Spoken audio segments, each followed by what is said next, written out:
Hi, my dear children. Welcome to your social class. In the previous class, you have learnt about the Middle Himalayas or the Himachal. Next, the Lower Himalayas and the Shivalik Hills. These two parallel ranges you have learnt in the previous class. Okay. Where is Himachal located? Himachal ಎಲ್ಲಿದೆ ಹಾಗಾದರೆ? That is next to the Himadri or down to the Himadri. ಹಿಮಾದ್ರಿಯ ಕೆಳಭಾಗದಲ್ಲಿ ನಾವು ಹಿಮಾಚಲನ್ನು ನೋಡ್ಬೋದು. This Himachal is 3000 to 5000 meters high. ಎಷ್ಟು ಎತ್ತರವಾಗಿದೆ? 3000 to 5000 meters. It covers the states like Jammu and Kashmir, Himachal Pradesh, Uttarakhand, Sikkim and Arunachal Pradesh. These states cover in the Himachal. There are many hill stations we can see in the Middle Himalayas. They are Kulu, Manali, Shimla, Dalhousie, Mussoorie, Srinagar, Dharamshala. These hill stations we can see in the Himachal. Okay. In the Himachal or in the Middle Himalayas, what kind of trees grown there? We can see very beautiful orchards in the Middle Himalayas. Orchards ಅಂದರೆ ಹಣ್ಣಿನ ತೋಟಗಳು ಅಂತ ಕರಿತೀವಿ. ಆ ಆರ್ಚರ್ಡ್ಸಲ್ಲಿ ನಾವೇನನ್ನು ನೋಡ್ತೀವಿ? Like apples, peaches, pears, apricots, plums, walnuts and almonds. Dry fruits ಅಂತ ಏನು ನೀವು ಮನೇಲಿ ತಿಂತೀರೋ, ಡ್ರೈ ಫ್ರೂಟ್ಸು, ಒಣದ್ರಾಕ್ಷಿ ಆಗಲಿ, ಬಾದಾಮಿ ಆಗಲಿ, ಆಪ್ರಿಕಾಟ್ಸು, ಆ್ಯಪಲ್ಸ್ ತಿಂತೀರಲ್ವ, ಇದನ್ನು ಹೆಚ್ಚಿನದಾಗಿ ಎಲ್ಲಿ ಬೆಳೀತಾರೆ? In the middle Himalayas. Due to the weather and climate, ಅಲ್ಲಿನ ವಾಯುಗುಣ ಏನಿದೆ, ಹವಾಮಾನ ಏನಿದೆ, ಈ ಒಂದು ಡ್ರೈ ಫ್ರೂಟ್ಸನ್ನು ಅಥವಾ ಆ್ಯಪಲ್ಸ್ನ ಹೆಚ್ಚಿನದಾಗಿ ಬೆಳೀಲಿಕ್ಕೆ ಸಪೋರ್ಟ್ ಮಾಡುತ್ತೆ ಅಲ್ಲಿನ weather. Okay, we cannot get most of the apples grown here. ಹಾಗಾದರೆ ನಾವಿಲ್ಲಿ ಏನಕ್ಕೆ ನಾವು ಆ್ಯಪಲ್ಸನ್ನು ಬೆಳೆಯೋದಿಲ್ಲ? ಇಲ್ಲಿನ ವೆದರು, ಕ್ಲೈಮೇಟು ಈ ಆ್ಯಪಲ್ಸನ್ನಾಗಲಿ ಅಥವಾ ಡ್ರೈ ಫ್ರೂಟ್ಸನ್ನು ಬೆಳೆಯೋದಕ್ಕೆ ಸಪೋರ್ಟ್ ಮಾಡೋದಿಲ್ಲ. Okay, Ghaghar and Ramgarh are the known as the fruit bowl of Kumaon. Ghaggar and Ramghar are known as the fruit bowl of Kumaon. ಯಾಕೆ ಫ್ರೂಟ್ ಬೌಲ್ ಆಫ್ ಕುಮಾನ್ ಅಂತ ಕರೀತಾರೆ ಈ ಘಾಗರ್ ಮತ್ತು ರಾಮ್ಘರ್ನ ಅಂದರೆ, ಹೆಚ್ಚಿನದಾಗಿ ಆರ್ಚರ್ಡ್ಸನ್ನು ನಾವಿಲ್ಲಿ ನೋಡ್ಬೋದು. You can see many orchards in the Ghaghar and Ramgarh. Okay, this is all about Himadri. Next we will go to the outer Himalayas or lower Himalayas or Shivalik Hills. It lies in the southernmost mountain range of the Himalayas. The word Shivalik means tresses or thick hair of the Lord Shiva. Shivalik means, Shivalik ಅಂದರೆ ಏನು? ಆ word, ಆ ಪದದ ಅರ್ಥ ಏನಪ್ಪ ಅಂದರೆ tresses are thick hair of Lord Shiva. Understand? Next, this region receives very heavy rainfall because this is very down to the Himalayas. ಈ region ಏನಿದೆ, this region gets very rainfall. That's why in this area peoples practice agricultural activities. Due to the heavy rainfall, the agriculture is very popular here. In this region, terrace farming very popular here. Terrace farming means, you learnt in the previous class, terrace farming means cutting flat areas out of the hilly or mountainous landscape in order to grow the crops. ಬೆಟ್ಟಗಳ ಮೇಲೆ ಅಥವಾ ಮೌಂಟೇನ್ಗಳ ಮೇಲೆ, ಪರ್ವತಗಳ ಮೇಲೆ ಏನು ಆ ಒಂದು ಲ್ಯಾಂಡನ್ನು cut ಮಾಡೋದು, ಡಿಫ್ರೆಂಟ್ ಟೈಪ್ಸ್ ಆಫ್ ಕ್ರಾಪ್ಸನ್ನು ಬೆಳೀಲಿಕ್ಕೆ ಆ ಹಿಲ್ಸನ್ನು, ಮೌಂಟೇನ್ಸನ್ನು ಫ್ಲ್ಯಾಟಾಗಿ ಕಟ್ ಮಾಡೋದು, ಆ ಭೂಪ್ರದೇಶವನ್ನು. ಈ ರೀತಿಯ ಒಂದು ಫಾರ್ಮಿಂಗಿಗೆ ನಾವು ಟೆರೆಸ್ ಫಾರ್ಮಿಂಗ್ ಅಂತ ಕರಿತೀವಿ. They grow like crops like rice, corn, millets, sugar cane, etc. We can see plenty of crops here. Next, this region is mostly covered with thick forest, means different kinds of forest. Due to the forest, we can see different kinds of animals also here.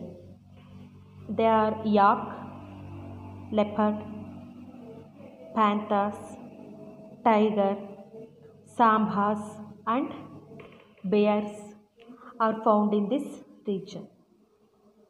ಈ ಒಂದು region ಏನಿದೆ ಹೆಚ್ಚಿನ ಅರಣ್ಯ ಪ್ರದೇಶವನ್ನು ಒಳಗೊಂಡಿರೋದ್ರಿಂದ ಹೆಚ್ಚಿನದಾಗಿ ನಾವು ಕಾಡು ಪ್ರಾಣಿಗಳನ್ನು ನೋಡ್ಬೋದು.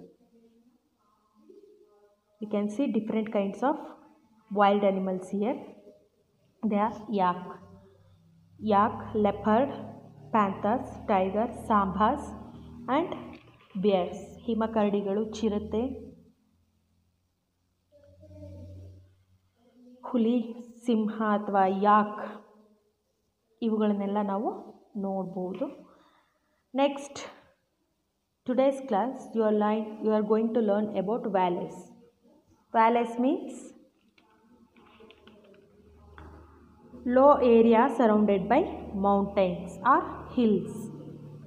Low area surrounded by mountains or hills. Or a valley is a low area between hills or mountains. It means a lower part in the land between two higher parts. ಕಾಣ್ತಾ ಇದೆಯಲ್ವಾ ಪಿಕ್ಚರ್ಸಲ್ಲಿ, a lower part of land between the two higher parts of which might be hills or mountains. A valley is a lower part in the land. See, lower part in the land between the two higher lands. That could be hills or mountains. ಎರಡು mountain ಆಗಿರ್ಬೋದು ಅಥವಾ hills ಬೆಟ್ಟಗಳಾಗಿರ್ಬೋದು. ಆ ಬೆಟ್ಟಗಳ ಅಥವಾ ಎರಡು ಪರ್ವತ ಪ್ರದೇಶಗಳ ನಡುವಿನ ತಗ್ಗಾದ ಪ್ರದೇಶವನ್ನು ನಾವು ಏನಂತ ಕರಿತೀವಿ? ವ್ಯಾಲೀಸ್. ವ್ಯಾಲೀಸ್ ಮೀನ್ಸ್ ಕಣಿವೆ ಅಥವಾ ಕಂದರ ಅಂತ ಕರಿತೀವಿ. Understand? These fertile valleys are lined with orchards growing apples, pears and plums. In these Himalayan ranges or in the Shivalik hills or in the Himadri, there are so many valleys we can see. In these valleys, they grow apples, pears and plums. ಈ ವ್ಯಾಲೇಸ್ಗಳಲ್ಲಿ ಏನನ್ನು ಹೆಚ್ಚಿನದಾಗಿ ಬೆಳೀತಾರೆ ಅಂದರೆ apples, ಸೇಬು ಹಣ್ಣನ್ನು, pairs and ಪ್ಲಮ್ಸನ್ನು ಹೆಚ್ಚಿನದಾಗಿ ಅಲ್ಲಿನ ಜನಗಳು ಬೆಳೀತಾರೆ. Next, there are many beautiful valleys between the Shivalik ranges and the middle Himalayas. We can see so many beautiful valleys in the between the Shivalik ranges and the middle Himalayas. ಹಿಮಾಚಲ್ಗೂ ಮತ್ತು ನಾವು ಶಿವಾಲಿಕ್ ಹಿಲ್ಸ್ಗೂ ಮಧ್ಯದಲ್ಲಿ ನಾವು ಸುಂದರವಾದಂತಹ ಕಣಿವೆ ಪ್ರದೇಶಗಳನ್ನು ನೋಡ್ಬೋದು. like Doon Valleys, Kangra Valley, Kulu Valley and Kashmir Valley. The Kashmir and the Kulu Valley are popular tourist destination. The Kashmir Valley and the Kulu Valleys are the very popular tourist destination in our country.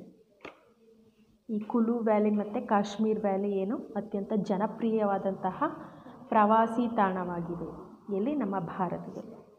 Okay, this is about valleys. Next, the Himalayas India's pride. ಈ ಹಿಮಾಲಯಾಸನ್ನು, ಹಿಮಾಲಯ ಪರ್ವತ ಶ್ರೇಣಿಗಳು ಏನು ನಮ್ಮ ಭಾರತಕ್ಕೆ ಒಂದು ಹೆಮ್ಮೆ ಇದ್ದಂತೆ, ಗರಿಮೆ ಇದ್ದಂತೆ.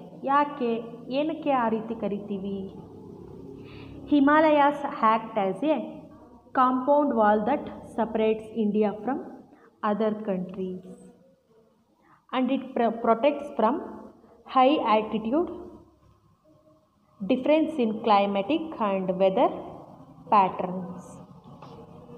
Himalayas act as a compound wall that separates India from other countries. ಈಗ ಬೇರೆ ಕಂಟ್ರಿಗಳಿಂದ ನಮ್ಮ ಇಂಡಿಯಾ ಏನಾಗಿದೆ, ಸಪ್ರೇಟ್ ಆಗಿದೆ, ಡಿವೈಡ್ ಆಗಿದೆ. ಯಾವುದರ ಸಹಾಯದಿಂದ? With the help of Himalayan ranges.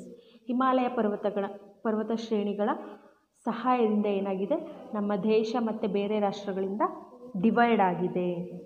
Okay, it protects from high altitude. High altitude means ಎತ್ತರದ ಪ್ರದೇಶಗಳು.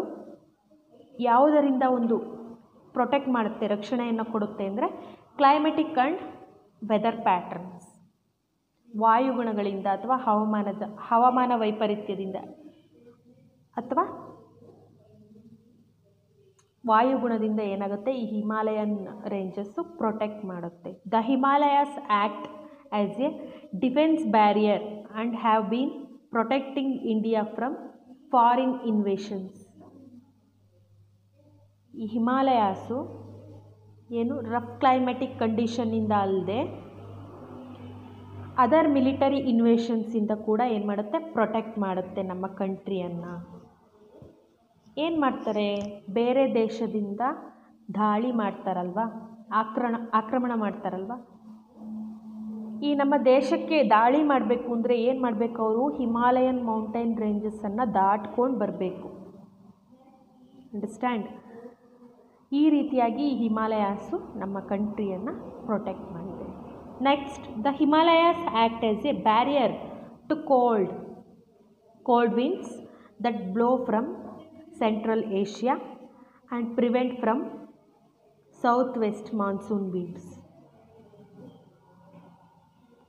ಏನು ಮಾಡುತ್ತೆ, ಮತ್ತಿನ್ಯಾವುದರಿಂದ ಪ್ರೊಟೆಕ್ಟ್ ಮಾಡುತ್ತಪ್ಪ ಹಿಮಾಲಯನ್ ರೇಂಜಸ್ಸು ಅಂದರೆ cold and dry winds blowing from the north. ಉತ್ತರದ ಪ್ರದೇಶಗಳಿಂದ ಬೀಸುವಂತಹ ಬಿರುಗಾಳಿ ಆಗಿರ್ಬೋದು, ತಂಪಾದ ತಣ್ಣನೆ ಗಾಳಿ ಇಂದ ಏನಾಗುತ್ತೆ, ಪ್ರೊಟೆಕ್ಟ್ ಮಾಡುತ್ತೆ. And it prevents from south west monsoon winds. Monsoon ಮಾರುತಗಳಿಂದ ಕೂಡ ಏನು ಮಾಡುತ್ತೆ, ಪ್ರೊಟೆಕ್ಟ್ ಮಾಡುತ್ತೆ. Next, natural sources of water and fertile soil. Himalayas provide water as well as rich and fertile soil. Previous ಕ್ಲಾಸಲ್ಲಿ ತಿಳ್ಕೊಂಡಿದ್ರಿ ಹಿಮಾಲಯಾಸ್ ಹೇಗೆ ವಾಟರ್ನ provide ಮಾಡುತ್ತೆ ಅಂತ. From the ಗ್ಲೇಷಿಯರ್ಸಿಂದ ಅಲ್ವಾ. ಏನು ಗ್ಲೇಷಿಯರ್ಸ್ ಅಂದರೆ ಹಿಮನದಿಗಳು ಅಂತ ಕರಿತೀವಿ. ಈ ಹಿಮನದಿಗಳು ಏನಾಗುತ್ತೆ, ವರ್ಷ ಪೂರ್ತಿ ನೀರನ್ನು ಹೊತ್ತು ತರ್ತವೆ ಆ ಪರ್ವತ ಪ್ರದೇಶಗಳಿಂದ. Okay, this water improves the quality of crops grown in the northern region. ಈ ನದಿಗಳು ಹರಿದು ಬರೋದಲ್ಲದೆ, ಹಿಮನದಿಗಳು ಹರಿದು ಬರೋದಲ್ಲದೆ ತಮ್ಮೊಡನೆ ಏನು ಮಾಡುತ್ತೆ ಅಂದರೆ ಫರ್ಟೈಲ್ ಸಾಯಿಲ್, ಫಲವತ್ತಾದ ಮಣ್ಣನ್ನು ಕೂಡ ಕೊಚ್ಕೊಂಡು ಬರುತ್ತೆ ಅಲ್ವಾ. ಈ ರೀತಿ ಕೊಚ್ಕೊಂಡು ಬಂದಂತಹ ಮಣ್ಣು ಏನಾಗುತ್ತೆ, ಈ ನಾರ್ದರ್ನ್ ರೀಜನಲ್ಲಿ ಒಂದು ಬೆಳೆಗಳನ್ನು ಬೆಳೀಲಿಕ್ಕೆ ಸಹಾಯವನ್ನು ಮಾಡುತ್ತೆ. This water is also used for irrigation as well as to produce hydro electricity. ನೀರಿನಿಂದ ನೋಡಿದಿರಲ್ವಾ, ಎಲ್ಲಿ ನೀವು ಟ್ರಿಪ್ಪೆಲ್ಲ ಹೋದಾಗ ನೋಡಿರ್ತೀರ. ಎಲೆಕ್ಟ್ರಿಸಿಟಿ ಜನ್ರೇಟ್ ಮಾಡೋದು ಎಲ್ಲಿಂದ? ನೀರಿಂದ, ಫ್ರಮ್ ದ ವಾಟರ್. ನೀರಿನಿಂದ ವಿದ್ಯುತ್ತನ್ನು ಉತ್ಪಾದನೆ ಮಾಡೋದನ್ನು ನೋಡಿದ್ದೀರ. ಎಲ್ಲಿ? ಶಿವಮೊಗ್ಗ ಸಾಗರದಲ್ಲಿ. ಜೋಗ್ ಫಾಲ್ಸಿಗೆ ಹೋಗಿದ್ರಿ ಅಲ್ವಾ, ತೋರಿಸಿದಾರಲ್ವ ಹೇಗೆ ವಾಟರಿಂದ ಎಲೆಕ್ಟ್ರಿಸಿಟಿನ ಪ್ರೊಡ್ಯೂಸ್ ಮಾಡ್ತಾರೆ ಅನ್ನೋದನ್ನು. ಇಲ್ಲೂ ಕೂಡ ಎಲ್ಲಿ? ಹಿಮಾಲಯನ್ ರೇಂಜಸಲ್ಲಿ ಬರುವಂತಹ ವಾಟರಿಂದ ಅದ್ರ ಸಪೋರ್ಟಿಂದ ಏನು ಮಾಡ್ತಾರೆ? ಹೈಡ್ರೋ ಎಲೆಕ್ಟ್ರಿಸಿಟಿಯನ್ನು ಪ್ರೊಡ್ಯೂಸ್ ಮಾಡ್ಕೋತಾರೆ. Okay, next rich flora and fauna resources. Flora and fauna ಅಂದರೆ ಏನು? ನ್ಯೂ ವರ್ಡ್ ಅಲ್ವಾ ನೀವು ಕೇಳ್ತಾ ಇರೋದು. India has rich heritage of flora and fauna because of the following factors. It has a very large geographical area which includes the mountains, the northern plains and islands. ನಮ್ಮ ಭಾರತದಲ್ಲಿ ನಾವು ವೈಶಿಷ್ಟ್ಯಗಳನ್ನ, geographical ಅಂದರೆ ಭೌಗೋಳಿಕ ವೈಶಿಷ್ಟ್ಯಗಳನ್ನ ನೋಡ್ಬೋದು. ಏನನ್ನು ಒಳಗೊಂಡಿದೆ ಭೌಗೋಳಿಕ ವೈಶಿಷ್ಟ್ಯಗಳು? ಪರ್ವತ ಪ್ರದೇಶಗಳನ್ನು, ಬಯಲು ಪ್ರದೇಶಗಳನ್ನು, ದ್ವೀಪ ಪ್ರದೇಶಗಳನ್ನು, ಪರ್ಯಾಯ ದ್ವೀಪಗಳನ್ನು ಒಳಗೊಂಡಿದೆ ಅಲ್ವಾ. It is one of the 12 biodiversity countries of the world. ಹಲವಾರು ಜೀವ ವೈವಿಧ್ಯಗಳನ್ನು ಒಳಗೊಂಡಿರುವ ಕಂಟ್ರೀಸ್ಗಳಲ್ಲಿ ನಮ್ಮ ಭಾರತ ಕೂಡ ಒಂದು. The term of flora is used to denote plants of a particular region. Particular ರೀಜನ್ನಲ್ಲಿ ಪ್ಲಾಂಟ್ ವರ್ಡ್ ಬಗ್ಗೆ ಏನನ್ನು? ಫ್ಲೋರಾ ಅಂತ ಯೂಸ್ ಮಾಡ್ಕೊಳ್ತಾರೆ ಈ ವರ್ಡನ್ನು. The species of animals are referred to as a fauna. Animals ಬಗ್ಗೆ ರೆಫರ್ ಮಾಡುವಾಗ ಈ ಫಾನಾ ಅನ್ನೋ ವರ್ಡನ್ನು ಯೂಸ್ ಮಾಡ್ಕೊಳ್ತಾರೆ. ಎಲ್ಲಿ? In the particular region. ಒಂದು ಪರ್ಟಿಕ್ಯುಲರ್ ನಿರ್ದಿಷ್ಟ ಪ್ರದೇಶಗಳಲ್ಲಿ, ಒಂದು ನಿರ್ದಿಷ್ಟವಾದ ಪ್ರದೇಶಗಳಲ್ಲಿ ಈ ವರ್ಡ್ಸನ್ನು, ಫ್ಲೋರಾ ಆ್ಯಂಡ್ ಫಾನಾ ಅನ್ನೋ ವರ್ಡ್ಸನ್ನು ಯೂಸ್ ಮಾಡ್ಕೊಳ್ತಾರೆ. ಯಾವುದನ್ನು ಡಿನೋಟ್ ಮಾಡಲಿಕ್ಕೆ? To denote plants and animals. Plant and animals. Okay, with about 47,000 plant species, India occupies 10th places in the world. 47,000 plant ಸ್ಪೆಸೀಸನ್ನು ನೋಡ್ಬೋದು. 47,000 ಜಾತಿಯ ಸಸ್ಯವರ್ಗಗಳನ್ನು ನಾವು ನಮ್ಮ ದೇಶದಲ್ಲಿ ನೋಡ್ಬೋದು. ಈ ಒಂದು ರೀಜನಲ್ಲಿ ನಾವು ಡಿಫ್ರೆಂಟ್ ಟೈಪ್ಸ್ ಆಫ್ ಫಾರೆಸ್ಟ್ಸನ್ನು ಕೂಡ ನೋಡ್ಬೋದು ಅಂತ ಹೇಳಿದ್ದಲ್ವ. ಡಿಫ್ರೆಂಟ್ ಟೈಪ್ಸ್ ಆಫ್ ಫಾರೆಸ್ಟಲ್ಲಿ ನಾವೇನನ್ನು ನೋಡ್ಬೋದು? Forest product like timber, medicinal plants and herbs, etc. Forest product like timber, medicinal plants and herbs, etc. ಇಷ್ಟು ನಮಗೆ ಹಿಮಾಲಯಾಸಿಂದ ನಮಗೆ ಆಗುವಂತಹ ಉಪಯೋಗಗಳ ಬಗ್ಗೆ, ನಮ್ಮ ದೇಶಕ್ಕೆ ಹಿಮಾಲಯಾಸ್ ಹೇಗೆ ಒಂದು ಪ್ರೈಡ್ ಆಗಿದೆ, ಹೆಮ್ಮೆ ಆಗಿದೆ ಅನ್ನೋದ್ರ ಬಗ್ಗೆ ಇವತ್ತಿನ ಕ್ಲಾಸಲ್ಲಿ ತಿಳ್ಕೊಂಡ್ರಿ. In the next class I want to give you the CW about this topic, about your first lesson. I will give you the CW. Sorry, your second lesson. In the next class, I will give you the CW. Okay. Homework about today's topic. First question is, what are valleys? ಕಣಿವೆ ಎಂದರೇನು? Next, second question is, why are Ghaggar and Ramghar known as the fruit bowl of the Kumaon region? ಯಾಕೆ ನಾವು ಘಾಗರ್ ಮತ್ತು ರಾಮ್ಘರ್ ರೀಜನನ್ನು fruit bowl of Kumaon ಅಂತ ಕರಿತೀವಿ? Give the reason. Okay, thank you.